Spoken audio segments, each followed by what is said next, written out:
Bonjour et bienvenue dans le journal éco de Lyon Décideur. Lyon renoue avec ses salons professionnels, le SIDO la semaine dernière et le Sierra Green cette semaine. Retour sur ce salon des nouvelles tendances alimentaires éco-responsables avec Marie-Odile Fondeur, la directrice du salon, dans un instant. Mais tout d'abord, 4 infos à retenir en bref avec un coup de chapeau à Point S qui vient de boucler 3 acquisitions en 3 mois à peine. Le spécialiste mondial du pneu et de l'entretien auto a repris successivement 9 centres de l'enseigne pneus à bas prix, puis 53 centres du réseau digital et B2B au top, et enfin 26 centres auto indépendants à Picard. Au total, le groupe lyonnais dirigé par Christophe Rollet dépasse désormais les 600 points de vente en France pour 475 millions d'euros de chiffre d'affaires l'an dernier et plus de 3 milliards d'euros dans le monde entier avec 5500 points de vente dans 38 pays. Point S fêtera ses 50 ans dans un an. Social, coup dur pour les salariés de General Electric en France, ex-Alstom. Quelques 1225 emplois seraient menacés en Europe, dont 764 dans l'Hexagone, à Belfort notamment. Mais le site historique de Villeurbanne serait aussi menacé, un dossier dont on n'a pas fini de reparler. C'est une société lyonnaise qui a composé l'hymne officiel du championnat de France de football, Ligue 1 et Ligue 2, diffusé avant chaque match. ID2 Son, c'est son nom, est spécialisé dans tout ce qui touche à l'identité sonore et à l'accueil téléphonique, mais aussi l'affichage dynamique et l'aménagement de salles de réunion interactives. Avec 17 personnes, l'entreprise dirigée par Michael Coulas depuis 2016 atteint les 3 millions d'euros de chiffre d'affaires. Enfin, le chiffre du jour, entre 2,5 et 3 milliards d'euros, c'est le montant des investissements du Citral pour l'ensemble du mandat 2020 à 2026, annoncé par Bruno Bernard, le président de la métropole de Lyon, après son élection à la tête du Citral lundi dernier. L'offre de bus va augmenter de 20%, les lignes de tramway vont s'étendre et des téléphériques devraient voir le jour pour enjamber les fleuves lyonnais et monter sur les hauteurs de la métropole. Quant à la nouvelle ligne de métro E, rien n'est encore décidé quant à sa création. Enfin, le Citral aura une nouvelle directrice, Patricia Vernaison-Revol.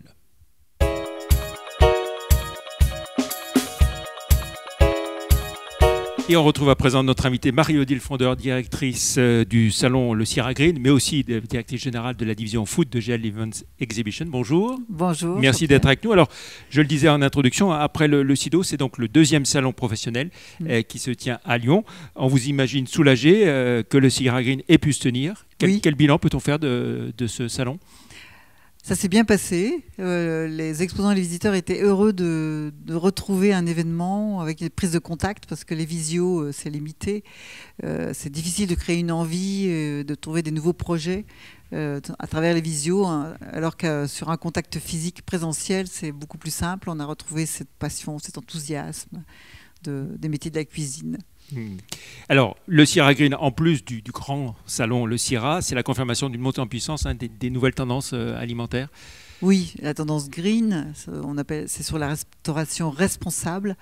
Notre idée est de faire un focus sur une offre de fournisseurs dans ce domaine-là, qui n'était venu qu'avec des gammes green en produits, matériel, équipement, art de la table, digital aussi, des startups, et de sensibiliser les professionnels de la restauration à cette nouvelle restauration durable. On parlait d'assiettes durables, voilà, quels sont les produits qu'il faut chercher, etc. C'est ce que vous disiez, ça touche à la fois la production, la consommation, les emballages, Et les emballages également. Oui. Puisqu'on parle beaucoup de sans plastique, il y a une nouvelle taxe sur le plastique, mais avec le Covid, les plastiques est quand même partiellement revenu. Donc il faut trouver des nouveaux matériaux pour les contenants de la restauration, notamment pour la restauration emportée. Alors est-ce que ça concerne surtout la restauration hors foyer ou vraiment tout type de restauration, y compris celle qui se passe... Tout type de restauration. Oui. Y compris la restauration collective, qui a été beaucoup touchée pendant le Covid. Alors, qu'est-ce qu'il faut retenir des nouveautés qui ont pu être présentées, évoquées Ce qu'il faut nous retenir, c'est... Bon, je peux donner des exemples, mais c'est qu'il y a une nouvelle demande des consommateurs.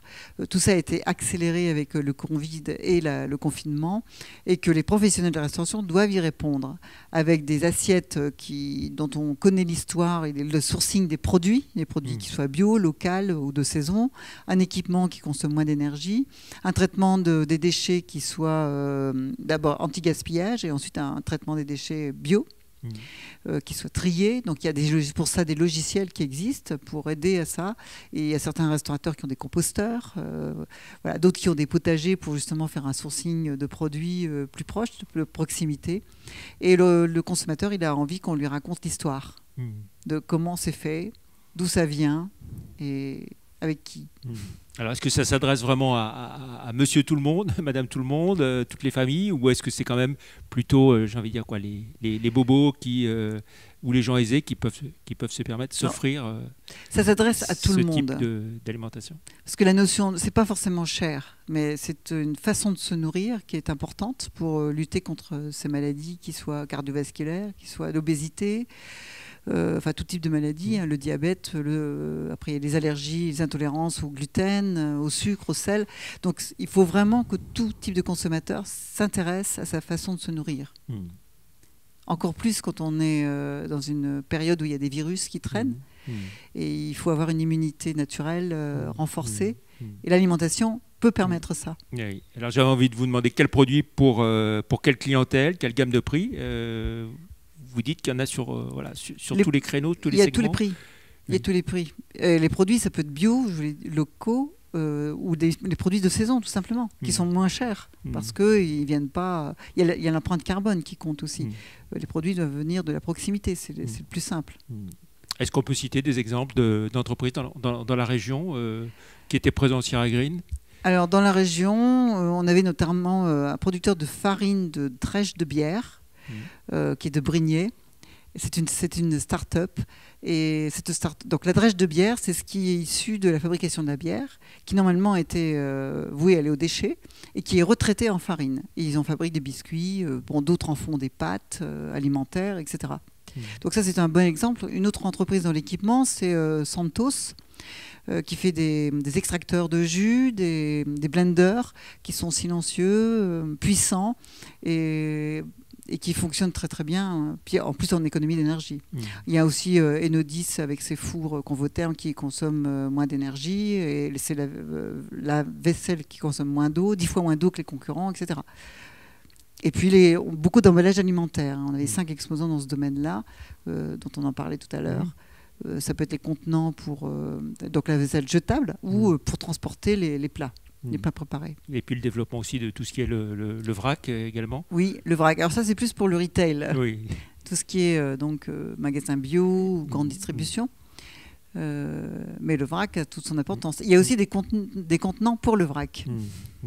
Alors Danone, par exemple, marque nationale, internationale, qui se lance dans les produits salés et avec une gamme snacking aussi, je crois. C'est révélateur aussi de cette tendance Ah oui, ça concerne toutes les entreprises, bien sûr, les grands groupes comme les petites PME. On va parler maintenant un peu du CIRA 2021, de janvier prochain. Est-ce qu'il y a encore des incertitudes pour ce salon ? Nous voulons faire le salon, voulons l'ouvrir, d'ailleurs on le confirme à tous nos clients. Les incertitudes, elles pourront venir du gouvernement ou de l'évolution de la pandémie. D'élévation des lois. En tout cas, nous sommes prêts à nous organiser, nous adapter à ce que le gouvernement nous demandera. Alors, en dehors de ces incertitudes, comment est-ce qu'il se prépare ? On rappelle, c'est un salon énorme. Le salon, on dit souvent des superlatifs. Plus grand salon professionnel ici à Lyon. Eh bien, on a énormément de réservations. On est presque... On est à 63 000 m² net de réservés sur un objectif de 66 000. Donc, vous voyez, il ne nous manque pas grand-chose. Bon, après, les entreprises vont confirmer en ce moment, d'ici la fin du mois, parce qu'ils attendent un peu de voir comment la rentrée va se passer. Mais non, on a vraiment par exemple, même les Italiens, les Espagnols viennent en masse, quoi, avec des... Par exemple, les Italiens ont réservé 800 m² avec l'Institut du commerce extérieur, etc. Et on a vraiment des grosses participations. Et pour l'instant, pas moins d'étrangers non, pas moins d'étrangers, en tout cas l'Europe. Ni sur les exposants, bon, les visiteurs, c'est encore là, les trop visiteurs, tôt pour le dire. C'est difficile, mais c'est certain qu'on aura plus d'Européens que de grandes internationales. Voilà. Parce qu'il faudrait aussi que les compagnies aériennes remettent en service leur vol. Mais on est optimiste.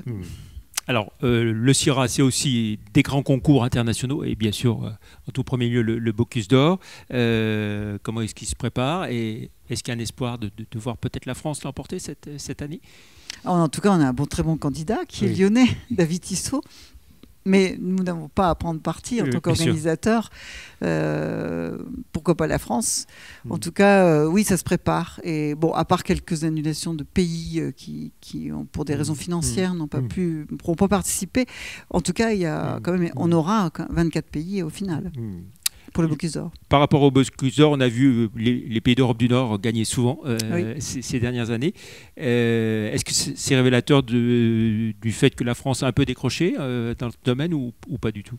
C'est un problème d'organisation. C'est-à-dire que les pays scandinaves sont très très bien organisés depuis longtemps. Bon, la France a tiré les expériences de ses échecs et s'est organisé encore mieux cette fois-ci. Mais c'est certain que les pays scandinaves font ça depuis des années. Et on sent que c'est un état d'esprit. Les gagnants entraînent les nouveaux candidats. Ils ont vraiment une team autour d'eux très, très organisée. Voilà, on revient à l'immédiat, après le CIRA Green donc, qui s'est déroulé à la Sucrière. Vous partez sur d'autres salons au sein du groupe Oui, alors donc là, je viens de faire Made, c'est les marques propres pour la grande distribution et les franchises. Ensuite, on a Omnivore, le festival de cuisine qui démarre dimanche à Paris, au Parc Floral. Et puis après, on aura le Bocuse d'Or Europe en Estonie, mi-octobre, la sélection continentale. Et puis après, le CIRA, en janvier 2021. Parfait. Merci, beau programme. On se retrouve, merci d'être venu faire ce bilan du CIRA Green. Marie-Odile Fondeur, on se retrouve la semaine prochaine pour un autre Journal Éco. Merci, au revoir. Merci.